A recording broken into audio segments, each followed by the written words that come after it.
Bonjour à tous et à toutes, ici Jester et bienvenue dans cette toute nouvelle chronique. Ah, la voici, la chronique numéro 7. Je vous avais dit qu'elle sortirait donc la semaine dernière, je suis désolé, j'ai dû faire mon petit troll parce que bon, sur le coup, elle sort que maintenant, désolé. Donc maintenant, aujourd'hui, nous allons parler de Milo du Scorpion. Alors Milo est un chevalier d'or des plus appréciés. Et pourquoi? C'est parce que c'est un personnage très ambigu. Il est une classe indiscutable, il est agressif et sadique, il est très fier, ne voulant jamais s'abaisser à combattre des chevaliers de caste inférieure. Comme d'habitude, on va un peu parler du signe avant de parler du personnage. Le signe du Scorpion est aussi connu pour être le signe incarnant la sexualité, car d'après certains astrologues, je dis bien astrologues et non astronomes, il est autant un signe d'eau que de feu. Cette caractéristique explique aussi le côté bichonen du personnage, en effet très efféminé, bien entendu.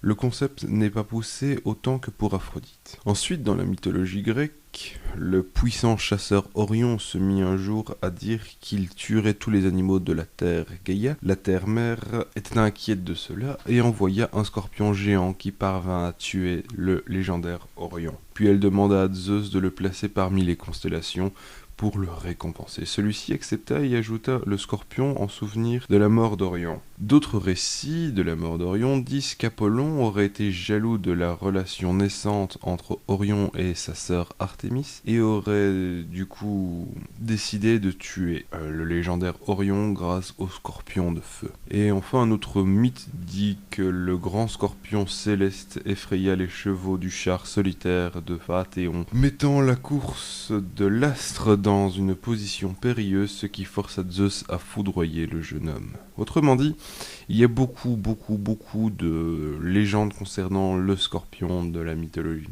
Mais laquelle semble la plus vraie? Pour ça, je vous laisse vous-même vous faire votre petit avis, celle que vous préférez. Moi, personnellement, je suis plus fan du scorpion envoyé par Apollon pour tuer Orion. C'est mon petit choix, moi.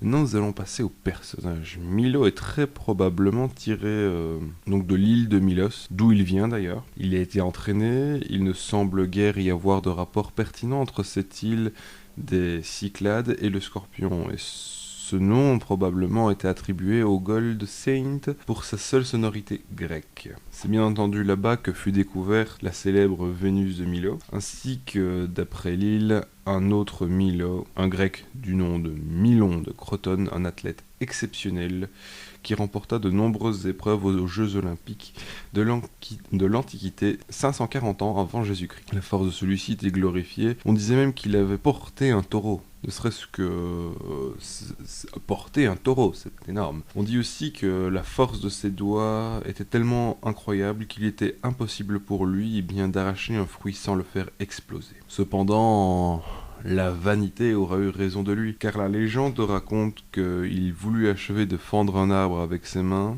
mais malheureusement l'arbre s'est littéralement effondré sur lui au moment de le fendre, bloquant ses bras et le laissant à la merci de toute bête sauvage. C'est comme ça qu'il est mort. Voilà, c'est un peu con comme mort. Enfin bref, on se retrouve avec un personnage avec la force et un passif assez similaire à celui du Milon, d'une puissance et d'une vanité impressionnante, mais un peu androgyne. Celui-ci a vécu sur l'île de Milos, Vénus de Milo, androgynité. Eh bien, voilà, Milo est un mélange entre la beauté, l'orgueil et la puissance. Parlons un peu de ses attaques, et vous connaissez sans doute la Scarlet Needle. Et comme je l'ai dit, pour Milo, tout repose sur cette technique avec ses doigts. Mais je ne l'ai jamais dit, je le dis maintenant. Mais il utilise aussi ses pieds car il est d'une souplesse hors du commun et utilise une de ses jambes comme queue de scorpion pour frapper son ennemi. Tellement de blagues possibles. Pour la Scarlet Needle, Milo se base sur la ressemblance avec le poison d'un scorpion. La restriction paralyse les nerfs de l'adversaire comme le font les scorpions avec leur proie, qu'ils préfèrent dévorer vivante. Oui, ça dit. Alors que la Scarlet Needle, l'ongle de l'index de Milo, s'allonge pour prendre l'apparence d'un dard d'une couleur rouge certainement privilégiée pour le symbolisme du sang et la couleur de l'étoile d'Antares. On notera aussi l'étrange technique que Milo utilise dans l'animé pour détruire l'île d'Andromède une position avec la jambe placée verticalement comme une queue de scorpion. Parlons un peu de ses relations maintenant, ce que j'ai d'ailleurs évoqué dans la chronique numéro 2. Le choix de Yoga comme adversaire pour Milo est un clin d'œil admis par Masami Kurumada qui voulait à l'origine faire de Milo le maître de Yoga. C'est aussi en allusion à ce qui a introduit une amitié entre Milo et Camus du Verseau. Mais saviez-vous que Milo et Aeolia étaient aussi rivaux? Eh bien, ça a été implicitement montré dans l'anime lors de la première apparition de Milo, ainsi que dans d'autres où il entre facilement en conflit avec ce dernier. Niveau caractère, on a droit à un vrai petit teigneux, car très rancunier et malgré sa droiture et sa loyauté envers ses maîtres, il se montre parfois assez désinvolte et même se donne le droit d'appliquer sa propre justice. On a droit à un personnage très orgueilleux, refusant de combattre un chevalier de bronze qui s'écœure des personnes ne montrant aucune fierté durant les combats. Niveau évolution, il n'y en a pas vraiment tout du long, mis à part son changement de camp durant l'arc sanctuaire. Ce n'est pas un personnage qui a été fort développé car il a un caractère très proche des autres personnages de Neketsu standard.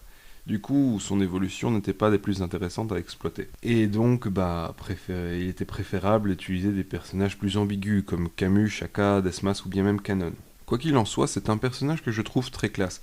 Et pour moi, une vraie personnification du personnage badass dans Saint Seiya. Il arrive sur le terrain, tu sais très bien que ça va chier. Voilà, encore merci pour avoir pris le temps de regarder. J'espère que vous avez appris des trucs. Moi, de mon côté, je vous encourage à me dire ce que j'ai oublié, j'en ai sûrement oublié des trucs. Je vous laisse aussi le choix pour la prochaine chronique, donc sur un chevalier d'or, peu importe.